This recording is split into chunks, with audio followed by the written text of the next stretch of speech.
Thank you all for joining today's webinar, talking about one of the exciting twice a year webinars here as we go through our take and highlight a few of the April 2022 release features. So for those folks on the line, my name is Amy McFadgen. I am Managing Director here at TopStep, and I will be walking you through and highlighting a few of these items that were recently rolled out into everyone's OpenAir sandbox and production instance. I'm going to touch on a handful of items. Again, this is not everything that was included in the release, but some of the highlights that we feel impact majority of folks. Definitely encourage you to take a look at the release notes, as there are absolutely several more items, many of which very well might impact you. With each of these features, I will highlight a few different items. How will the feature impact me, first and foremost? How can it benefit my organization? And are there any limitations or considerations to the particular feature? So one that I am very excited about, and I actually use the advanced filters quite a bit, is the redesigned advanced filters. So for those of you who are using them or are asking what those filters are, it's the little funnel icon at the top of your, for example, your projects list view. And in this, as is the case in this example, the new layout, it's a little more compact, and users can more easily add multiple search criteria and filter on those. The funnel icon has moved a bit from the far right to a little more to the left, almost kind of center of the list views. From experience with using it so far over the last couple weeks, the new layout does take a little bit of getting used to. However, we feel that once folks are past the initial learning curve, these enhancements will encourage wider use of the filters, especially if you have a lot of these save searches where you're maybe going from, across different, in this example, project managers. You want to look at project manager A versus project manager B. And again, the redesigned or the advanced filters in general, think of them as your own personal saved searches in terms of the functionality. So will this impact me? Yes, and it's yes with an asterisk. And it's only if your administrator requests that the redesigned advanced filter switch is enabled. For any of those internal switches, again, those get submitted through OpenAir support through your production OpenAir instance. Again, as previously stated here, how will you benefit? I feel find a little bit more user-friendly design and then quicker access to your personal and saved searches and filters. So definitely worth testing and playing with in the sandbox first. Get a feel of if you like it, if your users will like it, and then move it over to your production.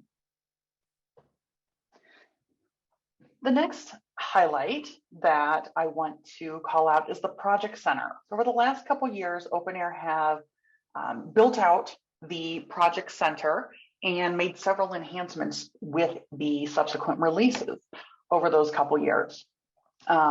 Several changes to the Project Center in this release have definitely increased the usability and user experience with the feature. Here I've got a few different screenshots that I'm going to dig into in just a moment, but things like resource availability and your booking indicators, support for copy and paste. It's much easier to get those bulk updates in, just some FYI information in terms of read-only, and then a drag and drop or that copy booking row. And again, for those of you who have not been using the Project Center, it is, in general, it is enabled by an internal switch. In the past, it had been a couple different internal switches. It's now a single internal switch to enable this feature and everything that has been pushed out to it. So the first one, talking about resource availability and booking indicators. Within this, you can see the color coding here with above each of the hours for the respective weeks. You can see either a red negative 30 hours, negative 23 hours, there's some decimals in there, Or for example, over on the very far right, I have a gray or just a positive 27 hours. I also have a colored visual line there in red or green, for example, showing me when I've got effectively positive hours or available hours for that particular user for that particular week versus if that user is overbooked based on their work schedule hours. The number of hours available is calculated as the employee's working hours less the hours that the employee is booked for in that week. The hours available is the working hours minus the booked hours. And again, they're based on that work schedule with any schedule exceptions and approved time off work deducted.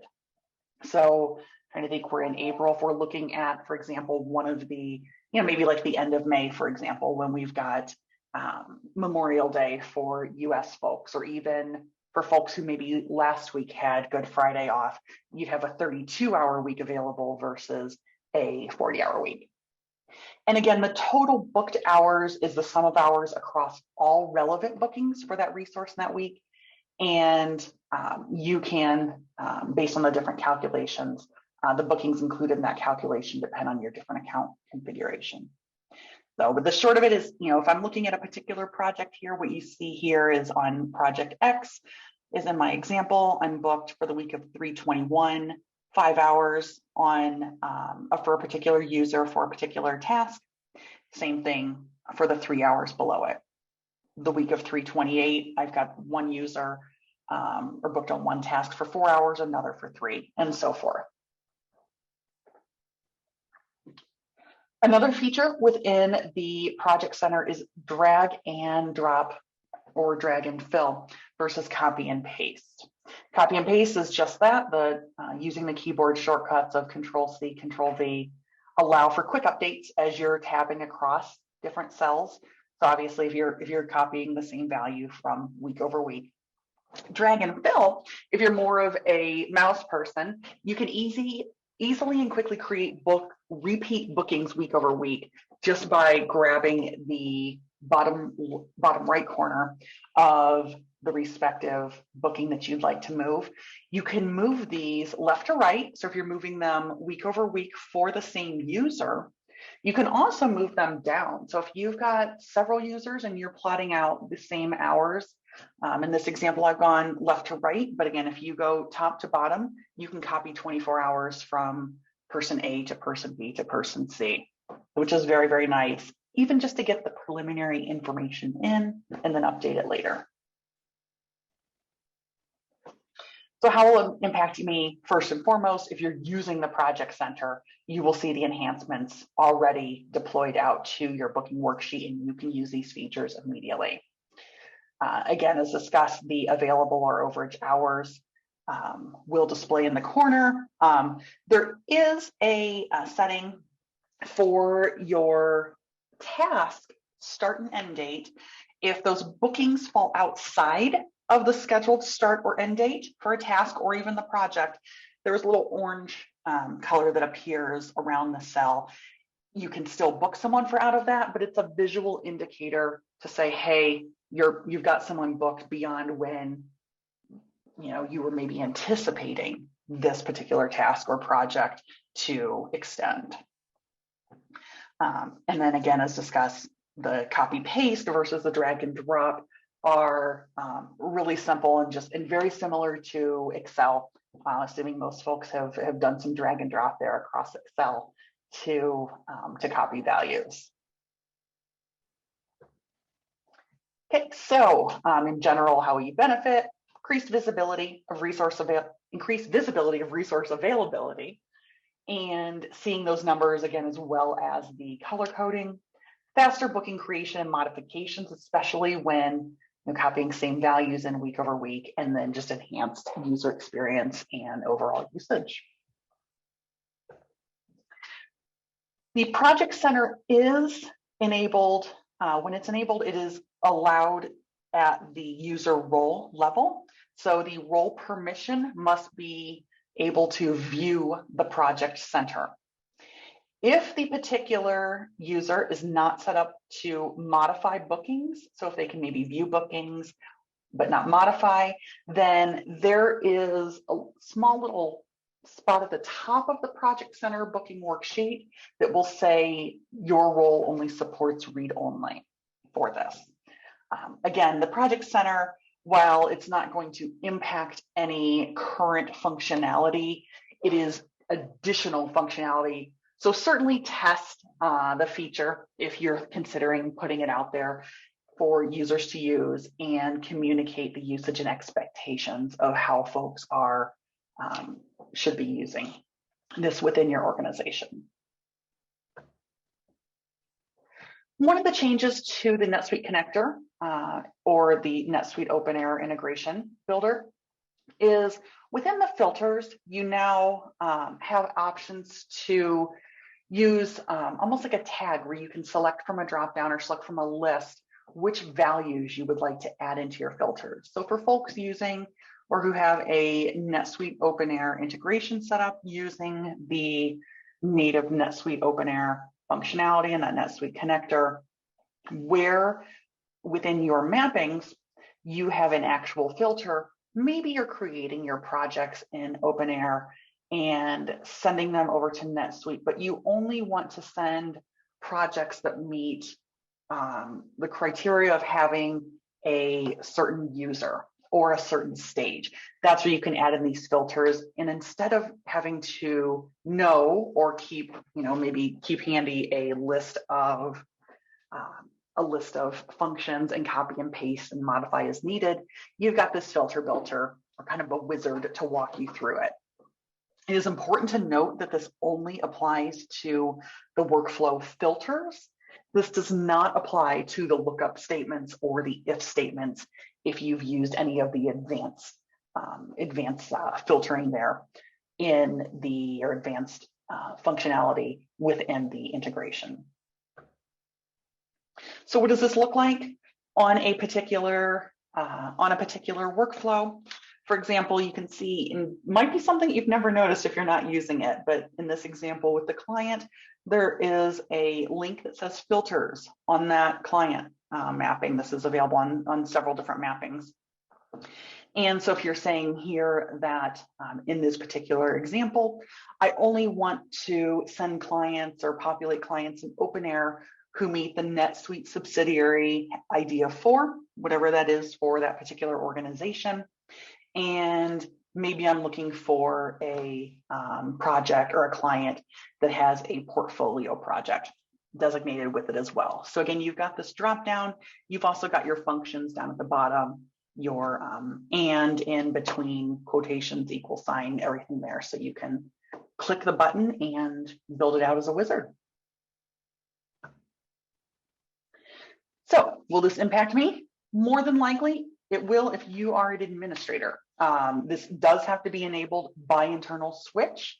So it'll only impact you if you are someone administering or taking care of the NetSuite connector, and if that switch is enabled. Most organizations have the new NetSuite connector UI. So if your UI resembles the previous slide with the different workflows, then you have it enabled. I have seen, for whatever reason, a few instances where the old NetSuite connector UI or the legacy NetSuite connector UI is still in place for various reasons that might be still there, but just important to note that if you are not on the new NetSuite connector UI, you will not be able to enable this switch and this feature.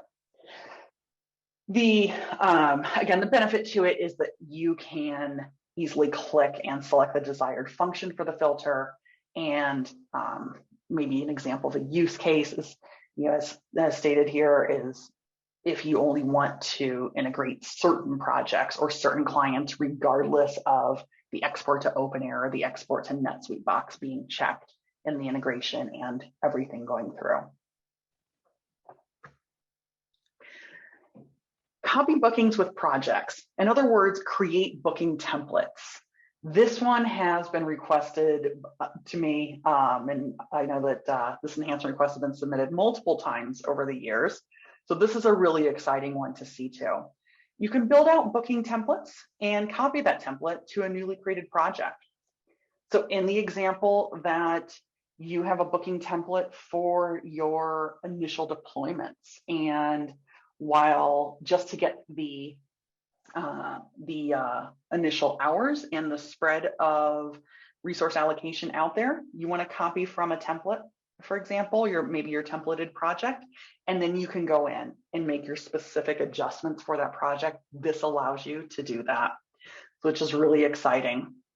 With this particular feature enabled, if you already use bookings, there is no additional setting to enable. You will see on your project properties form, when you're creating a project from a new project, there's a section where it says duplicate billings, duplicate recognition rules, duplicate tasks and phases. Within that list, there is a new option that says duplicate bookings. So there may be some setup on your side if you, again, do use bookings and you do plan to use this feature option. You can set your default option to duplicate the bookings and then set up a nice template for, maybe with a generic user or a couple different generic users that you can swap out for that particular project. So the nice thing is that you don't have to enable an additional switch. This is already there, and you can leverage that. But again, those initial bookings are created at the same time as that new project, saving administration and overhead out of the gate. And then, of course, you can use different worksheet or different booking views to update the bookings altogether. Within this, the redesigned OpenAir user experience, it's here. If you have not already been upgraded to UI4, then you will be. NetSuite OpenAir has been reaching out to administrators over the past several months and letting folks know when their scheduled upgrade is, if that upgrade has not already happened at the direction of the organization. The plan is to have everyone moved over to UI4 by June of this year. So just a couple more months if you haven't gotten there already. Definitely familiarize your administrators and super power users of the system, any sort of documentation training. We also have published an ebook that is available on our website within our resources section that you can leverage to your training materials. So that's really a reminder for those of you, maybe if you've been putting it off over the past couple of years. A couple smaller items wanted to call out, employee password validation. There is a new feature, again, enabled just by internal switch, but this will compare against a list of known compromised passwords. So if you want to put extra, or if you need to put extra security in there regarding passwords, this is one way to go about that. Again, an administrator would submit a request to OpenAir support. The OpenAir Help Center. Several changes have been made to this too over the last few years as this has really been built out. So from your initials in the top right corner, for those of you who may be used to already going to Suite Answers, for example, and that support option, in that list, so long as the user role has the ability to view the Help Center, you'll be able to access, in particular, release notes and release notes archive in the What's New section. But in general, this section is a great stop for guides and access to OpenAir materials. So in summary, as always recommended with the new releases, prepare. Take a look through the release features, identify those which will benefit your users and organization, have any necessary conversations to determine what folks think maybe up front. Make sure to test. these features in your sandbox, or at least enable them so that folks can get a little bit used to them, see them, or even just to create training materials.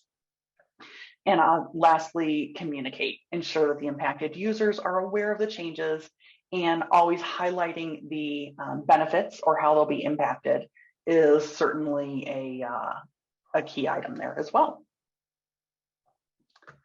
So if you want to know more, we are available either our website. We've got a series of links on there where you can access past webinars, blog posts, ebooks. Certainly follow us on Twitter or LinkedIn on our OpenAir users group as well. And so with that, I am going to pause the recording at this point.